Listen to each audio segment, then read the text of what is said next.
are you children? You all are well and fine? Okay children, take care of your health children. So, today in this session, we are going to learn 7th class Social Studies, lesson number 11. I am requesting you, you all have to open your 7th class Social Studies textbook, page number 101, chapter 11. The name of the chapter is The New Kings and Kingdoms. Chapter 11, New Kings. New Kings and Kingdoms.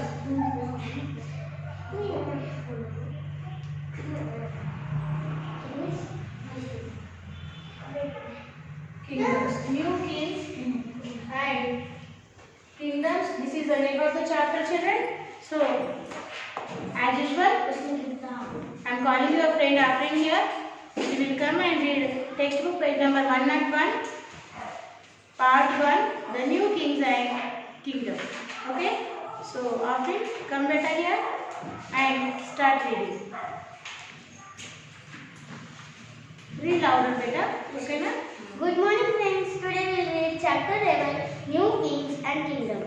Many new dynasties emerged after the 7th century. Map 1 shows the major ruling dynasties in different parts of the subcontinent between the 7th and 12th centuries. The emergence of new dynasties. By the 7th century, there were many infantry, landlords or warrior chiefs in different regions of the subcontinent. Their subordinates or samantas. They are overlords be present at their courts and samantas gain power and wealth. They declared themselves to be Mahasamanta, Mandaleshwara, the great lord of a circle or a region. And on sometimes they asserted their one such instance was that of the they asserted their independence from the instance was they asserted here. They asserted their independence from their overlords. One such instance was that of the Rashtrakutas in the Deccan. Initially they were subordinate to the Chalukyas of Karnataka in the mid-8th century. Danti Durga, a Rashtrakuta chief, defeated his Chalukya overlord and performed a ritual called Hiranya Garva, literally the golden womb. It was true to lead to the rebirth of the sacrificer as a Kshatriya, even if he was not a Kshatriya by birth. In other cases, men from enterprising families used their military skills to carve out kingdoms. For instance, the Kadamba Harichandra were Brahmins. The Kadamba, Mayurashmaram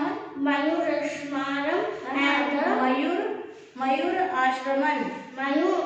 Ashraman and the Gujara Pratihara Harichandra were Brahmins who gave up their traditional professions and took to arms, successfully establishing kingdoms in Karnataka and Rajasthan respectively. Okay, Afrin, thank you.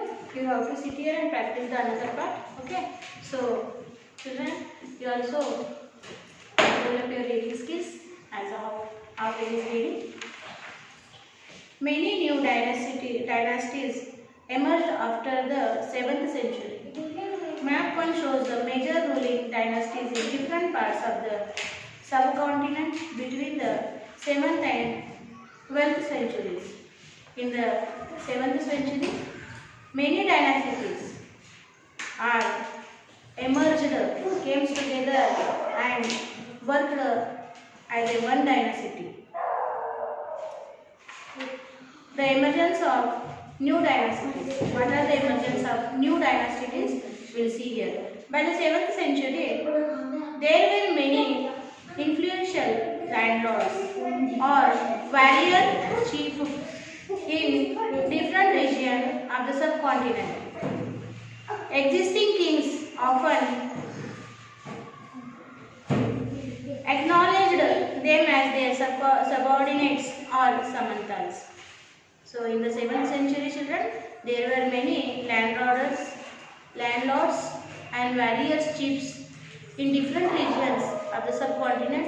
Existing kings often acknowledged them as the subordinates of samantas.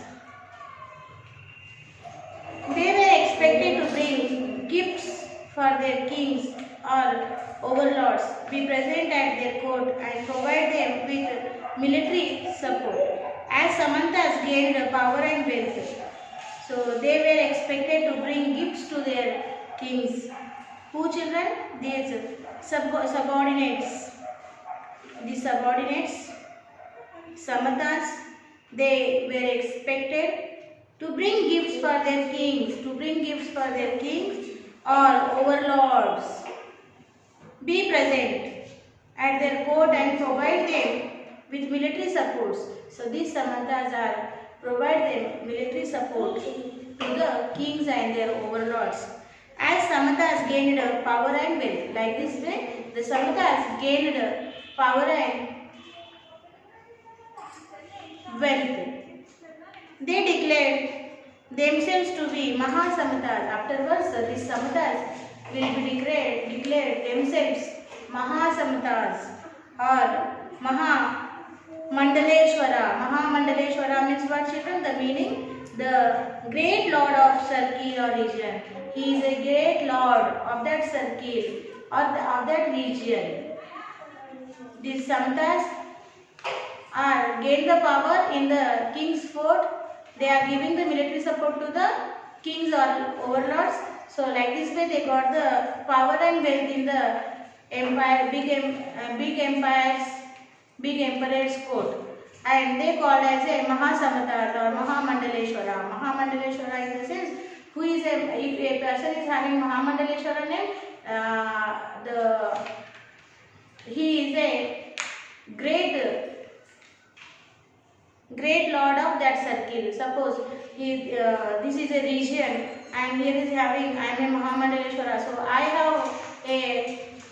have a lord of a circle. I am a lord of this circle or I am a lord of this region. Lord means Prabhu, Ishwar, God, like king. Sometimes they asserted their independence for their overlords. Sometimes they asserted their independence from their overlord. Sometimes what happened? Sometimes these lords are not accepting ruling on another emperor on them. So they are asserted themselves are free, themselves are independent from their overlords. One such instance was that of the Rashtrakutas in the Deccan. Initially, they were subordinate to the Chalukyas. So, this one example they given here, one instant example they given here from the history. Rashtrakutas in the Deccan. In the Deccan region, Rashtrakutas are there. They are actually subordinates. They are the subordinate in the sense, subordinates are giving support, military support to the kings or their overlords. Okay, so Rashtrakutas are the subordinate in the Deccan region. Initially, they were subordinate to the Chalukyas. In the Deccan, who is ruling? Chalukya emperor is there, and they are subordinate to the Chalukyas emperor. Who? Rashtrakuta. Are you understanding? So, Chalukya of Karnataka. Chalukyas is ruling on Karnataka. Subordinate. Who is the subordinate, children? Who is giving military support to the kings and overlords.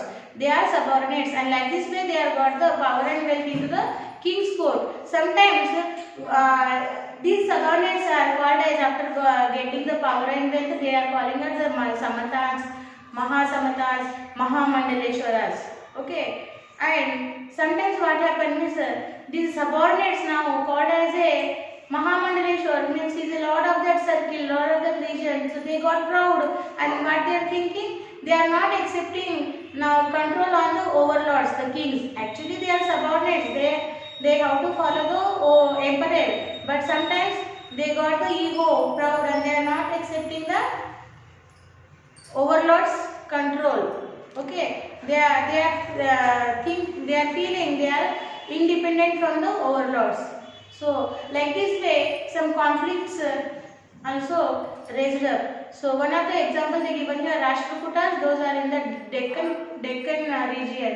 Actually they are the subordinate to the Chalukyas of Karnataka. What happens here? In the mid-8th century, Danti Durga, a Rashtrakuta chief, defeated his Chalukya overlord and performed a ritual called Hiranya Garbha. So in the mid-8th century, what happened? Danti Durga, a Rashtrakuta chief. He is a Rashtrakuta chief. Who is a Rashtrakuta is a subordinates. Okay. Danti Durga is a person. Danti Durga is a person. Name of the person who is a chief of a Rashtrakuta who they are subordinates of the Guptas of Karnataka. He is defeated his Chalukya. He is defeated his Chalukya overlord and performed a ritual called this chief of Rashtrakuta Danti Durga is defeated his overlord Chalukya, and he performed a ritual.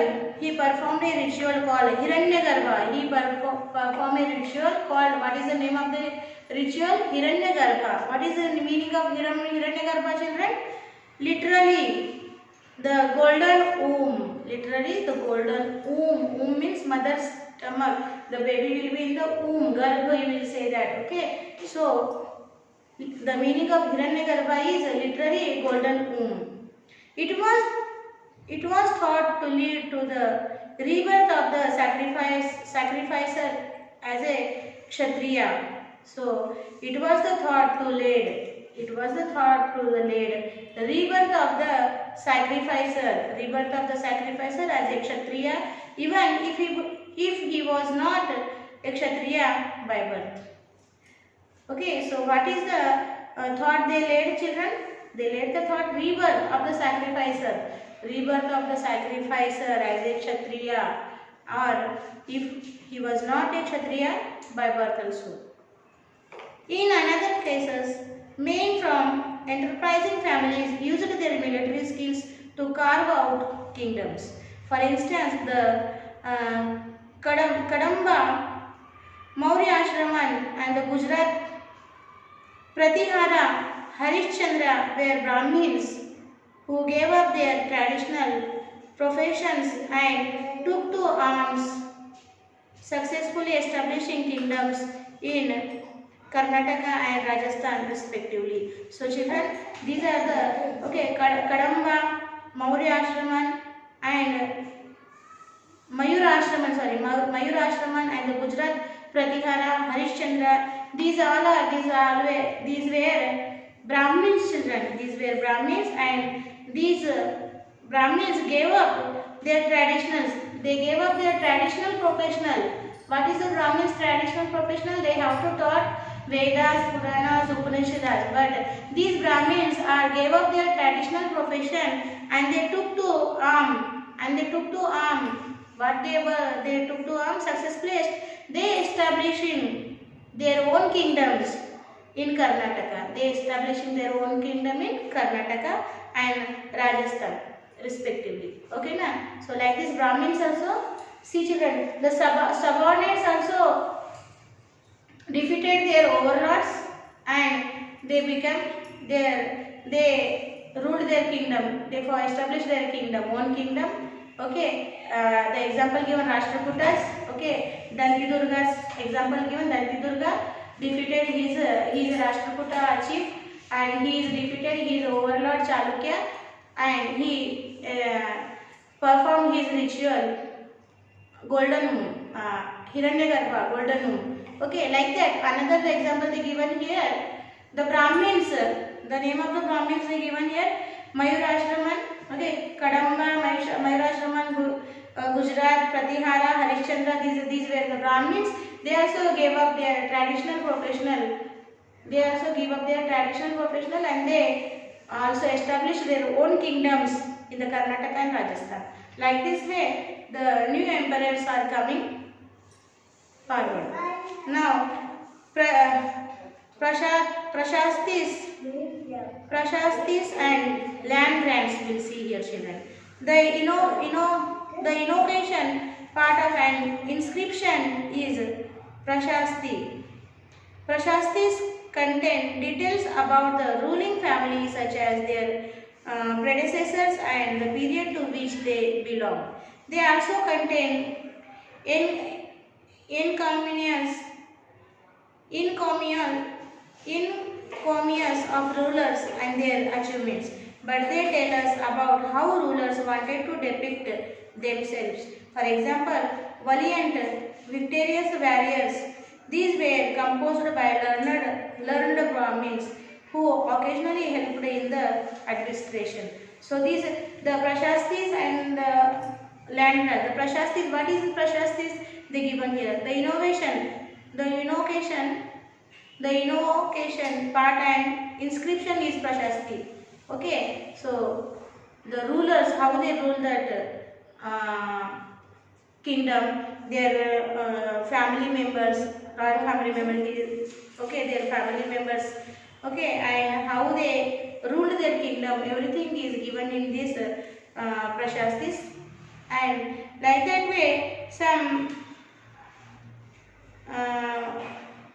rulers and their achievements also written in that, but they tell us about how rulers wanted to depict themselves.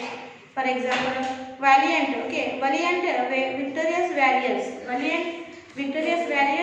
these were composed by learned Brahmins. Okay, so valiant, victorious warriors, these were composed by the learned Brahmins. This is a book which is containing about the administrative information, children.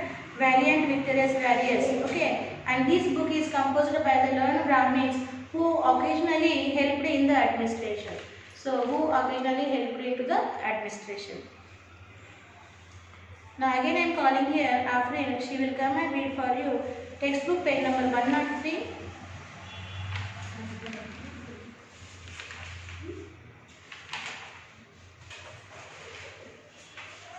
Come Afrin.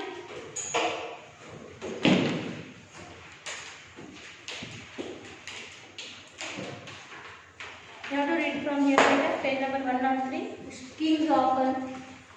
Kings often rewarded Brahmins and others who served them by grants of land.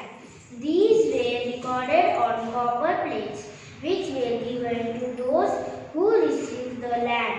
In the 12th century, a long Sanskrit poem containing the history of kings who ruled over Kashmir was composed by an author named Kalhana. He used a variety of sources, including inscriptions, earlier histories, to write his account, often critical about rulers and their policies.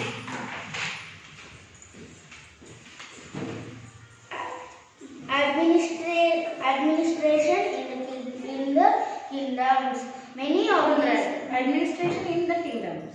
Many of these new kings adopted high-sounding titles such as Maharaja, Adiraja, Great King, Overlord of Kings, Tribhuwana Chakravarti, Lord of the Three Worlds, and so on. However, in spite of such claims, they often shared power with their samantas as well as with the association of peasants, traders and Brahmins. In each of these kingdoms, resources were obtained from the producers, that is, peasants, cattle keepers, artisans, and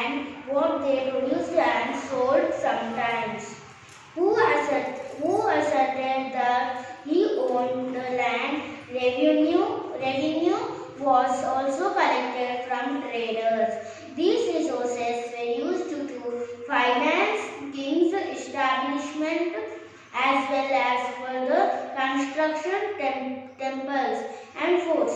They were also used to fight wars, which they in turn expected to lead to the acquisition of wealth in the form of tribute and access to land as well as trade routes.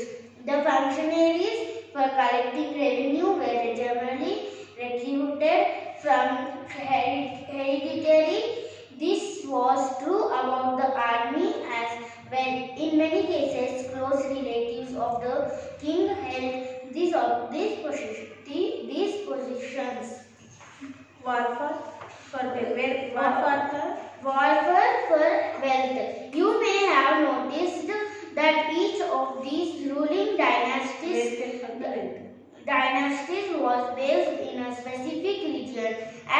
At the same time, they tried to control all the other areas. One particularly prized valley for centuries, rulers belonging to the Gurjara, Pratihara, Rashtrakuta and Palar dynasties fought for control over Kannauj. Draw conflict. Historians often describe it as the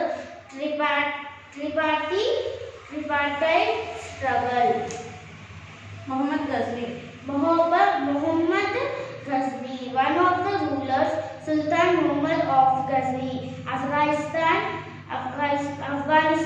ruled from 997 Common Era CE to 1030 CE and extended control over parts of Central Asia, Iran and the northwestern part of the many times and Northwestern part of the subcontinent. He raided northern India many times and plundered and destroyed wealthy temples, including that of Somnath in Gujarat.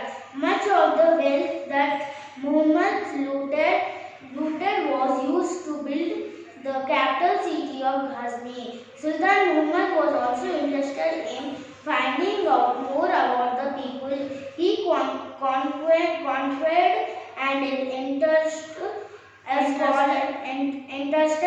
scholar named Al-Biruni to write an account of the subcontinent. This Arabic work, known as the Kitab al-Hind, is an important source for historians. Al-Biruni consulted Sanskrit scholars to prepare this account. Okay, thank you. So, children, here administration in the kingdoms we see. Many of these new kings adopted high sounding titles such as Maharaja, Adhiraj, Great King. What is the meaning of this Maharaja and Adhiraj? Maharaja means great king, overlord of kings. Adhiraj means overlord of kings. Tribhuvana, Chakravarti, lord of three worlds. Okay, so in this period,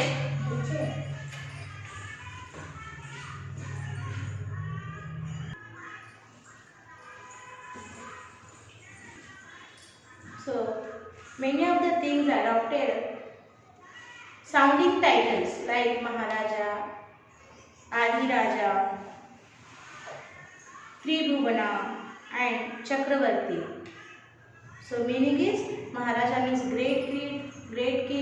Adhiraja means overlord of the kings, and Tribhuvana means Tribhuvana Chakravarti means the lord of three lokas, three worlds, and so on like this. The sound titles they adopted many kings in this period. However, in spite of such claims, they often shared power with their samatas as well as with the association of peasants, traders and Brahmins. So these kings claims are often these kings are shared their powers to their samatas as well as peasants Peasants means farmers, traders and Brahmins. They share their powers. In each of these kingdoms, resources were obtained from the producer, that is peasants, cattle keepers, artisans and traders were made to surrender a part of that they produced and sold. So, in each of these kingdoms, the resources will be obtained. Our taxes will be collected from these farmers, traders, and cattle keepers, artisans. The taxes will be collected. How they will collected? How much they will produce? These people, peasants means farmers, peasants, artisans, cattle keepers, and so on, other traders. How much they will produce? So, from that one part they have to give to the kings as a tax. Okay, sometimes these were claimed as rent, and sometimes these will claimed as, this tax is claimed as rent, due to a lord who asserted that he owned the land. So, sometimes this tax, whatever the part they giving to the king, that is called as a rent, because the king is asserted the land as a his owner and they have to give the rent. Revenue was also collected from the traders, and revenue tax also collected from the traders. Traders means వ్యాపారులు. Okay, వ్యాపారం చేస్తారు కదా, వ్యాపారాలు, వ్యవసాయాల వాళ్ళు. Okay, these resources were used to finance the king's establishment as well as for the construction of temples and forts. And these resources in the sense whatever the tax, resources means whatever the tax they are collecting from the peoples, from the kingdom. Okay, so these they are using to construct the temples, establishing the temples, or they are constructing the forts. They are using that resources. They were expected to lead the acquisition of wealth in the form of tribute and access to land as well as trade routes. The functionaries from collecting revenue were generally recruited from ruling families and positions were often hereditary. This was true about the army as well. In many cases, close relatives of the kings held these positions. So, these functionaries for collecting taxes, okay, so this is they are getting from hereditary also. Hereditary means వంశ పరంపర. Okay, ఒక రాజు ఉన్నాడు, ఆ రాజు చచ్చిపోయినాక వాళ్ళ కొడుకు అంటే యువరాజులు. So ఇలా hereditary they are collecting these resources from the peoples. Now Muhammad Ghazni, one of the ruler Muhammad Ghazni is one of the ruler, and he called as Sultan Muhammad of Ghazni. He called as a Sultan Muhammad of Ghazni, Afghanistan. He is a Sultan of Afghanistan, and his name is Muhammad Ghazni. Ruled from 1997 Common Era. He extended control over parts of Central Asia, Iran, and the northwestern part of the subcontinents. He raided northern India many times and plundered and destroyed wealthy temples, including that of Somnath in Gujarat. So Muhammad Ghazni, many times he came to extended his kingdom into the India. He came and he tried to extend his kingdom in the northern India, and that time he destroyed many temples. The one example they given, Somnath in Gujarat, Somnath temple in Gujarat, he destroyed that temple when he came to India. Much of wealth and that Muhammad looted was used to build the capital city at Ghazni, and he came to India, he destroyed many temples, and he looted many wealth. Okay, he looted many wealth, and he built the capital city of Ghazni in the Afghanistan. He took the many wealth from the India, and that wealth he used to build his own capital city in Ghazni into the Afghanistan. So like this way, Muhammad Ghazni, whenever he came to India, he destroyed the temples, he looted our wealth, everything. Sultan Muhammad was also interested in finding out more about the people he conquered, and entrusted a scholar named Al-Biruni to write an account of the subcontinent. This Arabic work, known as the Kitab al-Hind, is an important source for historians. Al-Biruni consulted Sanskrit scholars to prepare this account. So, Al-Biruni is to return to account of the subcontinents. This Arabic work known as this Al-Biruni Arabic work is known as the Kitab al-Hind. And Al-Biruni consulted Sanskrit scholars. This is consulted by the Sanskrit scholar to prepare this account. Okay, and here Chauhans. About Chauhans they given. Chauhans later known as, after Muhammad Ghazni, the Chauhans. Chauhans later known as the Chauhans. Chahamanas later known as the Chauhans, ruled over the region around Delhi and Ajmer. So these Chahamanas later known as the Chauhans, and these kings were ruled over the Delhi and Ajmer. They attempted to expand their control to the west and east, where they were opposed by the Chalukyas of Gujarat. Okay, so they want to expand their control to the west and in the east, where they are opposed to the Chalukyas of Gujarat and Gandhavalas. Chalukyas, they opposed with the Chalukyas in Gujarat and Gahadavalas. Okay, Gahadavalas of western Uttar Pradesh. So these kings are opposed to the Chauhans. The best known Chahamanas means who children? Chauhans, later known as Chauhans. Okay. Chauhans rule was Prithviraj III. So Prithviraj Chauhan. So Prithviraj III.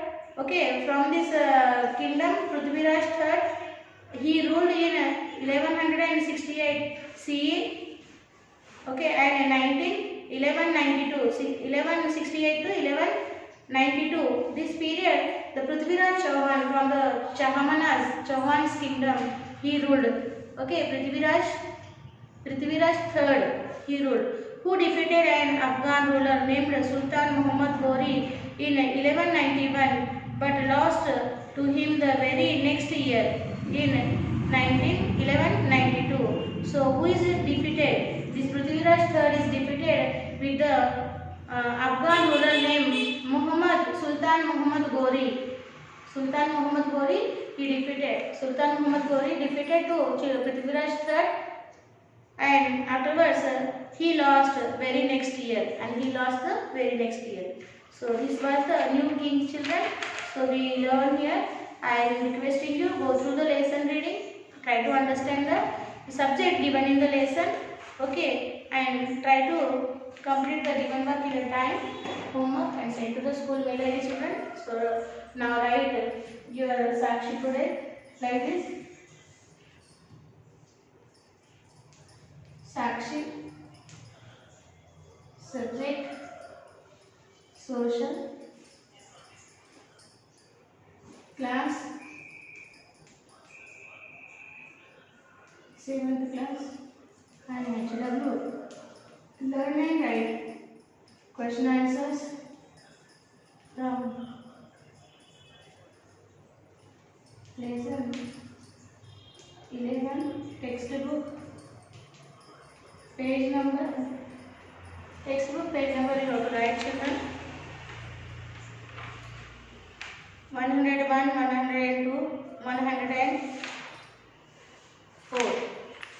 Textbook page number 101, 102 and 104 in HW. One time, children. Here parents sign you have to take, and here teachers will give the sign when the schools will be physically reopened, children. So what is the homework? Once again I am clearing you. Learn and write textbook question and answers from lesson 11. Textbook page number 101, 102 and 104. Whatever the questions are given on these pages, you have to copy in the homework book and send it to the given school mail ID, children, in a time, in a good handwriting. We will stop here. We will study. We will learn the remaining part of this lesson in another session. Till then, children, bye bye.